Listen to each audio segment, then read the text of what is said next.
API, informer pour changer le monde.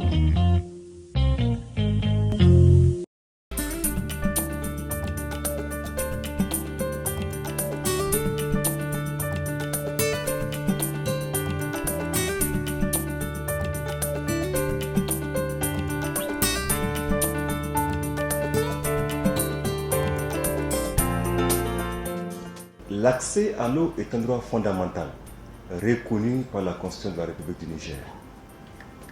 C'est pourquoi, en tant que réseau des journalistes, nous avons travaillé sur le plan international et national pour que l'eau soit reconnue comme objectif à part entière dans l'agenda international de développement post-2015. Et cela a été fait. Et nous continuons de plaidoyer pour que l'accès soit universel d'ici 2030. Voilà pourquoi, depuis de longues années, nous menons des activités avec l'appui de nos partenaires stratégiques comme WaterAid dans le cadre de la sensibilisation, la communication, le plaidoyer et le suivi des engagements. La place de l'eau, l'hygiène et l'assainissement dans le développement d'un pays n'est plus à démontrer. Et WaterAid, nous sommes convaincus qu'on ne peut pas prétendre apporter le bien-être pour des populations sans l'eau. C'est impossible, j'allais dire. Et d'ailleurs, pour nous, c'est une question de redevabilité et de devoir. Aujourd'hui, j'ai un candidat pour lequel je vais voter. C'est le secteur de l'eau, l'hygiène et l'assainissement.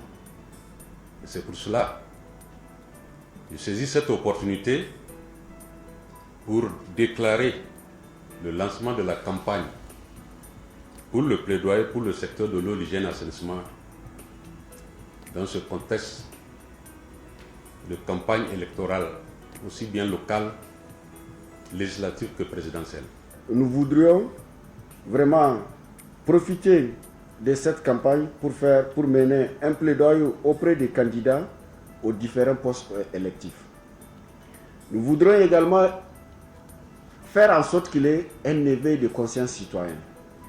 Nous voudrions amener les différents candidats, surtout aux élections présidentielles, à véritablement prioriser le secteur de l'eau, l'hygiène et l'assainissement dans leur agenda.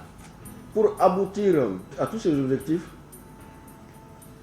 la campagne sera axée sur un certain nombre d'activités, dont la première activité est cette conférence. Nous aimerons également aussi élaborer des spots publicitaires qui vont parler du défi du secteur qu'on va véhiculer au niveau de vos organes, tant au niveau national que également aussi au niveau local. Est-ce que vous avez eu un brin de réponse dans tout ce que vous avez posé comme questions aux différents candidats qui se sont présentés? Et quel est votre moyen de suivi des promotions faites par le candidat? J'avoue que, sincèrement, la plupart, en tout cas la majorité, le secteur de l'eau, l'hygiène et l'assainissement figurait en bonne et due forme dans leur programme. Et nous avons créé donc un cadre de concertation avec l'État à travers donc le ministère de l'Hydraulique et de l'Assainissement. Et c'est votre aide même qui co-préside ce cadre de concertation pour discuter justement des progrès de la performance du secteur.